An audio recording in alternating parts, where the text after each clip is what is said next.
নমস্কাৰ Raimona classes YouTube চেনেললৈ তোমালোকক স্বাগতম জনাইছোঁ। আজি তোমালোকৰ বাবে লৈ আহিছোঁ ক্লাছ 8ৰ অসমীয়া পাঠ্যপুথিত থকা 1 নম্বৰ অধ্যায় নিয়ৰ। এই নিয়ৰ অধ্যায়ৰ অন্তৰ্গত গোটেইখিনি প্ৰশ্নৰ উত্তৰ আমি আলোচনা কৰিম, লগতে কোনখিনি প্ৰশ্ন তোমালোকৰ পৰীক্ষাৰ বাবে ইম্পৰ্টেণ্ট হয় সেইবোৰ তোমালোকক দেখাই দিম। চ' ষ্টুডেণ্টছ, তোমালোকে ভিডিঅ'টো স্কিপ নকৰাকৈ প্ৰথমৰ পৰা লাষ্টলৈকে ভালকৈ চাবা। ক পাঠভিত্তিক প্ৰক্ৰিয়াৰ 2 নম্বৰত আছে উত্তৰ দিয়া। ক নম্বৰ প্ৰশ্ন, মুকুতা মণিটি বুলি কবিয়ে কিহক বুজাইছে? উত্তৰ হ'ব মুকুতা মণিটি বুলি কবিয়ে নিয়ৰ টোপালক বুজাইছে। খ নম্বৰ প্ৰশ্ন, নিয়ৰক কবিয়ে কাৰ লগত তুলনা কৰিছে? উত্তৰ, নিয়ৰক কবিয়ে নিশাৰ তৰা আৰু মুকুতা মণিৰ লগত তুলনা কৰিছে। ইম্পৰ্টেণ্ট হয় প্ৰশ্নটো। গ নম্বৰ প্ৰশ্ন হৈছে নিয়ৰে হিয়াত কি সাঁচি থোৱাৰ কথা কৈছে? উত্তৰ হ'ব নিয়ৰে নিজম আকাশৰ নিচুক কথাটি হিয়াত সাঁচি থোৱাৰ কথা কৈছে।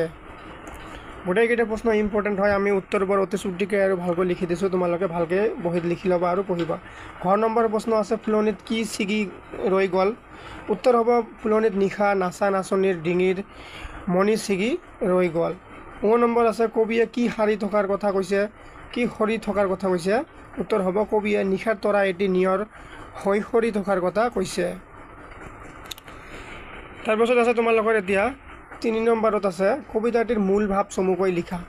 যদি তোমালোকৰ 5 মাৰ্কছৰ যিকোনো প্ৰশ্ন আহে, যদি তোমালোকে নোৱাৰা, যদি এইখিনি লিখি থৈ আহা তথাপিও হৈ যাব। কিন্তু চোৱা, মূল ভাৱ মানে সাৰাংশ, এইটো সাৰাংশ হ'ব। যদি তোমালোকক প্ৰশ্নত দিয়ে যে নিয়ৰ কবিতাটিৰ সাৰাংশ লিখা, তথাপিও এইখিনি এনচাৰ হ'ব। যদি মূল ভাৱ লিখিব দিয়ে তথাপিও এইখিনি এনচাৰ হ'ব। ঠিক আছে। আৰু চোৱা, উত্তৰটো বহুত সৰুকৈ লিখি দিয়া হৈছে। যদি তোমালোকে ছেইম এনেকৈ পৰীক্ষাত লিখি থৈ আহা, তোমালোকে বহুত ভাল মাৰ্ক পাবা। উত্তৰ হ'ব চন্দ্ৰকুমাৰ আগৰৱালাৰ নিয়ৰ এটি ৰোমান্টিক কবিতা, য'ত কবিয়ে নিয়ৰক বিষয় হিচাপে লৈ সুন্দৰ কল্পনা উপস্থাপন কৰিছে। প্ৰকৃতিৰ সৌন্দৰ্যই মানুহৰ মনত আনন্দ আনে আৰু প্ৰতিটো পুৱাই আশাৰ বতৰা দিয়ে। নিয়ৰক কবিয়ে নিশাৰ সৰি পৰা তৰা, পৃথিৱীৰ পৰা ছিগি পৰা মণি বা পুৱাৰ পোহৰত চকুপানীৰ সৈতে তুলনা কৰিছে, যি কবিতাটোৰ মোহ মায়া বৃদ্ধি কৰিছে। অতি সহজকৈ আৰু অতি চুটিকৈ দিয়া হৈছে, তোমালোকে এনেকৈ ক'তো নাপাবা এনেকুৱা এনচাৰ। তোমালোকে এইটো ভালকৈ লিখি ল'বা। যদি তোমালোকক নিয়ৰ কবিতাটিৰ সাৰাংশ লিখিবলৈ দিয়ে তথাপিও এইটো লিখিবা। যদি তোমালোকক মূল ভাৱ লিখিবলৈ দিব তথাপিও এইটো এনচাৰে হ'ব। আৰু যদি কিবা তোমালোকৰ 3-4 মাৰ্কছ বা 5 মাৰ্কছৰ কুৱেশ্যন দিয়ে, তোমালোকে যদি উত্তৰটো নাজানা, তথাপিও তোমালোকে এইখিনি লিখি থৈ আহিবা, তথাপিও তোমালোকে মাৰ্ক পাবা। 4 নম্বৰত আছে শব্দ সম্ভাৰ আৰু অভিধান চাই তলৰ শব্দবোৰৰ অৰ্থ লিখা। উত্তৰ হ'ব শব্দ আৰু অৰ্থ। শব্দৰ অৰ্থ লিখিব লাগিব। ফটিক, ফটিক শব্দৰ অৰ্থ কি? স্বচ্ছ, নিৰ্মল আৰু পৰিষ্কাৰ। শোভে মানে শুৱনি কৰি তোলা। তাৰপিছত আছে তোমালোকৰ হেঙুলি। হেঙুলি হৈছে হেঙুল বৰণীয়া, নিজম হৈছে নীৰৱ, নিচুক হৈছে কান্দন সামৰি স্থিৰ হ। তাৰপিছত তোমালোকৰ 5 নম্বৰত আছে বা 5 নম্বৰত আছে প্ৰসংগ সংগতি দৰ্শাই ব্যাখ্যা কৰা। ব্যাখ্যা কৰিব দিছে। ব্যাখ্যাকেইটা কিন্তু অতি ইম্পৰ্টেণ্ট হয়। তোমালোকে ব্যাখ্যাটো ভালকৈ পঢ়ি ল'বা। এইটো তোমালোকৰ পৰীক্ষাত আহিব। ব্যাখ্যাটো তোমালোকে পঢ়ি ল'বা। কি ব্যাখ্যা লিখিবলৈ দিছে? নিজম আকাশৰ নিচুক কথাটি হিয়াত থৈছে সাঁচি, কোন কাহিনীৰ সপোন দেখিছা, কোনে হাঁহিছিল নাচি। অতি সুন্দৰ কথাষাৰি তোমালোকক ব্যাখ্যা কৰিব দিছে। ব্যাখ্যাৰ আমি উত্তৰখিনি চাম। কি আছে উত্তৰত? উক্ত কবিতা ফাঁকি আমাৰ পাঠৰ অন্তৰ্গত প্ৰতিমাৰ খনিকৰ কবি চন্দ্ৰকুমাৰ আগৰৱালা দেৱৰ দ্বাৰা ৰচিত নিয়ৰ নামৰ কবিতাটিৰ পৰা তুলি দিয়া হৈছে। ৰাতিপুৱা ফুলৰ পাহিত পৰি থকা নিয়ৰ টোপালক নিশাৰ আকাশৰ পৰা সৰি পৰা তৰা আৰু ৰূপত কবিয়ে কল্পনা কৰিছে, সেই প্ৰসংগত উক্ত কবিতা ফাঁকি তুলি দিয়া হৈছে। প্ৰকৃতিৰ ৰূপ বৈচিত্ৰই মানুহৰ মন লৈ কঢ়িয়াই আনে, প্ৰতিটো পুৱাই আমাক অজানিতে দি যায় আশাৰ বতৰা, এই বৰ্ণময় বাৰ্তাৰ অন্তময় বাহক হ'ল নিয়ৰ। নিয়ৰৰ টোপালবোৰ কবিৰ মনত যে আকাশৰ পৰা সৰি পৰা তৰাহে, আকাশৰ নিচুক কথা হিয়াত সাঁচি ৰখা তৰাটিয়ে যেন সৰগত টোপনিতে সপোন দেখিছে, সেই সপোনত হাঁহি হাঁহি নৃত্য কৰোঁতে, এইটো নৃত্য হ'ব কিন্তু টাইপিং মিষ্টেক আছে, নৃত্য কৰোঁতে যেন মণি ছিগি ৰৈ গ'ল।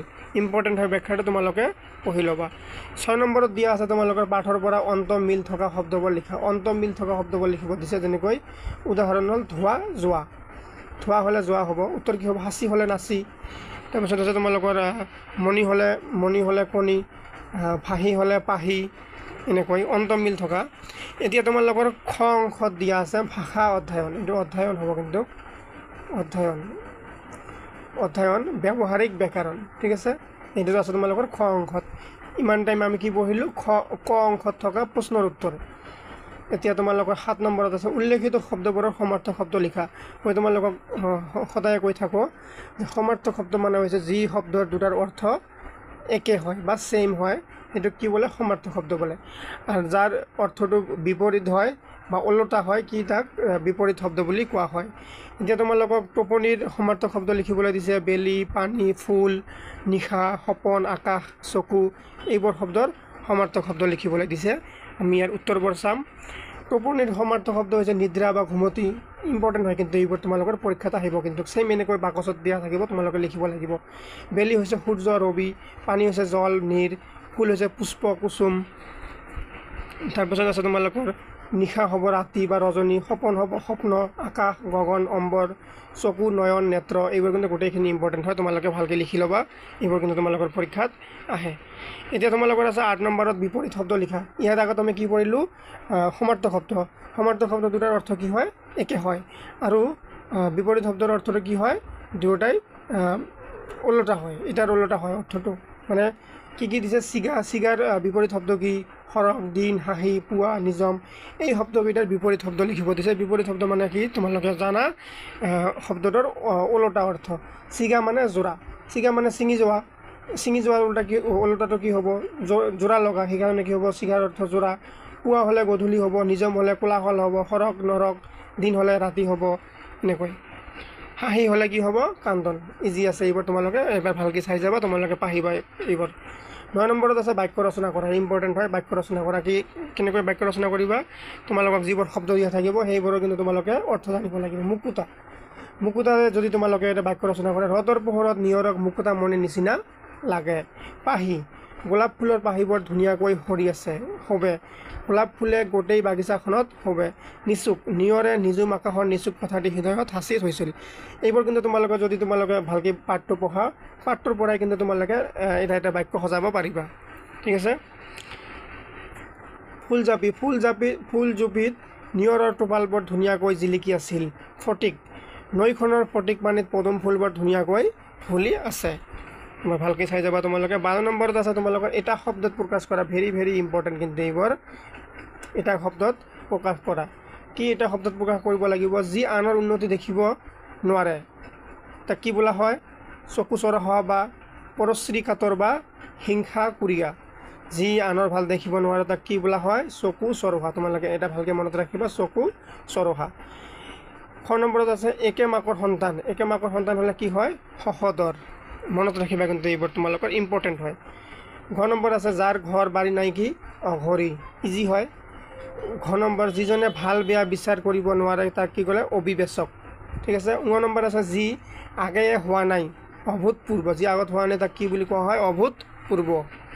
এতিয়া তোমালোকৰ 13 নম্বৰত দিয়া আছে নিয়ৰ কবিতাটিত পোৱা তৰা, আকাশ, পানী, কথা, হিয়া, সপোন, চকু আদি শব্দ যুক্ত হৈ গঠিত খণ্ড বাক্যবোৰেৰে বাক্য ৰচনা কৰা। এইবোৰেৰে কি কৰিব লাগিব? খণ্ড বাক্য বা বাক্য ৰচনা কৰিব লাগিব। যেনেকৈ নৰা তৰা চিঙিৰ মানে কি? বৰকৈ বেগাই। এই কথাটোৰ অৰ্থ যদি তোমালোকে জানা, তোমালোকে কি এটা বাক্য ৰচনা কৰিব পাৰিবা। যদি তোমালোকে অৰ্থটো নাজানা তেন্তে নোৱাৰিবা। তৰা নৰা চিঙাৰ অৰ্থ কি? বৰকৈ বেগাই মানে জোৰকৈ বা স্পীডত। খুৰাকৰ মৃত্যুৰ এইটো এনেকৈ হ'ব, কিন্তু এইবোৰ তোমালোকৰ টাইপিং মিষ্টেকত আহি যায়। খুৰাকৰ মৃত্যুৰ খবৰটো পাই পল্লৱ তৰা নৰা চিঙি ঘৰলৈ আহিল। তৰা নৰা চিঙি মানে অতি সোনকালে আহে, যেতিয়া বেগাই আহে, এইটো কি কয়? তৰা নৰা চিঙি। তাৰপিছত আছে তোমালোকৰ আকাশত চাং পতা। আকাশত চাং পতা মানে অস্বাভাৱিক কল্পনা, মানে যিটো হ'ব নোৱাৰে কেতিয়াও সেইবোৰ ভাবি থকা অস্বাভাৱিক কল্পনা। আকাশত চাং পতা মানুহে উন্নতি কৰিব নোৱাৰে, কাৰণ যিবোৰ বস্তু মানে সম্ভৱে নহয় সেইবোৰ যদি তুমি ভাবি থাকা, তোমাৰ জীৱনত উন্নতি কেতিয়াও নহ'ব। সেইকাৰণে আকাশত চাং পতা মানে অস্বাভাৱিক কল্পনা, আৰু আকাশত চাং পতা মানুহে কেতিয়াও উন্নতি কৰিব নোৱাৰে। পানীৰ তলৰ কাঁইট, নেদেখা বিপদ বা অজ্ঞাত শত্ৰু। পানীৰ তলৰ কাঁইট মানে নেদেখা বিপদ, মানে অজ্ঞাত শত্ৰু মানে তোমাৰ বন্ধুৱে যদি তোমাৰ লগত শত্ৰু হয় তুমিতো তাক গম নোপোৱা, তুমি তাক বন্ধু বুলিহে ভাবা, ই মনে মনে যে তোমাৰ শত্ৰুমি কৰে তুমিতো গম নোপোৱা, সেনেবোৰ বস্তু কি কয় পানীৰ তলৰ কাঁইট বুলি কোৱা হয়। আৰু ইয়াৰ বাক্য সজালে কি হ'ব ৰমেনে জনাই নাছিল যে তেওঁৰ বন্ধু বেখেৰে তাৰ ঘৰতেই পানীৰ তলৰ কাঁইট লুকাই আছিল। তাৰপিছত আছে কথা চহকী। কথা চহকী যে বেছিকৈ কথা কোৱা লোক, যি অতি বেছি কথা কয় তাক কি কয় কথা চহকী লোক। অবিনাশ গোটেই শ্ৰেণীটোৰ ভিতৰতে কথা চহকী। হিয়াৰ আমুঠু অতি আদৰৰ মানে মৰমৰ মানে হিয়াৰ আমুঠু। এইটো কিন্তু এনেকৈ হ'ব, প্ৰত্যেক সন্তানেই নিজৰ মাক দেউতাকৰ হিয়াৰ আমুঠু। অলিক সপোন মানে অমূলক কল্পনা। অলিক সপোন দেখি সময় নষ্ট কৰিব নালাগে। তাৰপিছত আছে তোমালোকৰ চকু চৰহা। চকু চৰহা মানে হৈছে লোকৰ ভাল দেখিব নোৱাৰা মানুহ। চকু চৰহা লোক সকলোৱে অপ্ৰিয় হয়। 14 নম্বৰ প্ৰশ্ন আছে, তলৰ বাক্যকেইটাৰ খালী ঠাইত অৰ্থ লগত সংগতি ৰাখি ভাঙি ছিঙি বহুৱাই পূৰ কৰা। তলত কিছুমান খালী ঠাই আছে, কোনটোত এইবোৰ শব্দৰ ভিতৰত কোনটো শব্দ বহাই খালী ঠাইবোৰ পূৰ কৰিব লাগিব। কোনটোত কি বহিব? 1 নম্বৰত আমি ডাইৰেক্ট উত্তৰখিনি লিখি দিছোঁ। যেনেকৈ ক নম্বৰ, মেৰামতি নকৰা বাবে জহি খহি ঘৰটো ভাঙি গ'ল। ইয়াত ভাগি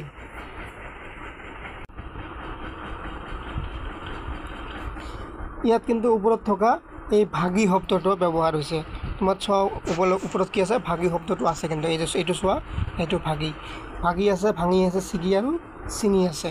এইকেইটাৰ ভিতৰত ক নম্বৰটোত কি ব্যৱহাৰ হ'ল? ভাগি ব্যৱহাৰ হ'ল। তাৰপিছত খ নম্বৰ আমি চাম। খ নম্বৰত কি আছে? ধুমুহাই ঘৰটো ভাঙি পেলালে। ধুমুহাই ঘৰটো কি কৰিলে? ভাঙি পেলালে। এই ভাঙিখিনি এই ভাঙি শব্দটো ওপৰৰ পৰা লোৱা হৈছে। পুৰণা হোৱা বাবে ৰছীডাল ছিগি গ'ল। এই ছিগি শব্দটো কিন্তু ওপৰৰ পৰা লোৱা হৈছে। ঠিক আছে, ওপৰৰ পৰা শব্দবোৰ কোনটো বাক্যত কোনটো মিল খায় সেই হিচাপত খালী ঠাইবোৰ পূৰ কৰা হৈছে। ইয়াত খালী ঠাইবোৰ এনেকৈ উঠি গৈছে, দিয়া নাই যদিও তোমালোকে এনেকৈ লিখি ল'বা। খ নম্বৰত আছে, জোৰকৈ টনা আজৰা কৰা বাবে ৰছীডাল ছিঙি গ'ল। এই ছিঙি শব্দটো ওপৰৰ পৰা লোৱা হৈছে, কিন্তু ইয়াত একচুৱেলি খালী ঠাই আছিল। ঠিক আছে। 9 নম্বৰত আছে, এইবছৰ নৌহওঁতেই মথাউৰিটো কি হ'ল? ছিগি গ'ল। এই ছিগি শব্দটো ওপৰৰ পৰা লোৱা হৈছে। এনেকৈ তোমালোকে এবাৰ তোমালোকৰ বহীত লিখি লোৱা। ওপৰত ক নম্বৰত হ'ব ভাগি, খ নম্বৰত হ'ব ভাঙি, গ নম্বৰত হ'ব ছিগি, ঘ নম্বৰত হ'ব ছিঙি আৰু ঙ নম্বৰত হ'ব কি? ছিগি। ঠিক আছে। আৰু 6 নম্বৰত কি হ'ব? 6 নম্বৰতো ছিঙি হ'ব। বানপানীয়ে মথাউৰিটো ছিঙি পেলালে। এইখিনিতে তোমালোকৰ পাঠটিত থকা গোটেইখিনি প্ৰশ্নৰ উত্তৰ আমি অতি ভালকৈ আলোচনা কৰিলোঁ। আশা কৰিছোঁ তোমালোকক ভিডিঅ'টো ভাল লাগিছে। ভিডিঅ'টো ভাল লাগিলে লাইক কমেণ্ট কৰি ছাবস্ক্ৰাইব কৰি শ্বেয়াৰ কৰি দিব। আৰু তোমালোকক কোনটো ছাবজেক্টত বা কোনটো টপিক্সৰ ওপৰত ভিডিঅ' লাগে তোমালোকে নিশ্চয় কমেণ্ট কৰি জনাবা। আৰু যদি তোমালোকক ভিডিঅ'টো ভাল লাগে তোমালোকে নিশ্চয় এটা কমেণ্ট কৰি জনাবা যে ভাল লাগিছে বুলি। ধন্যবাদ।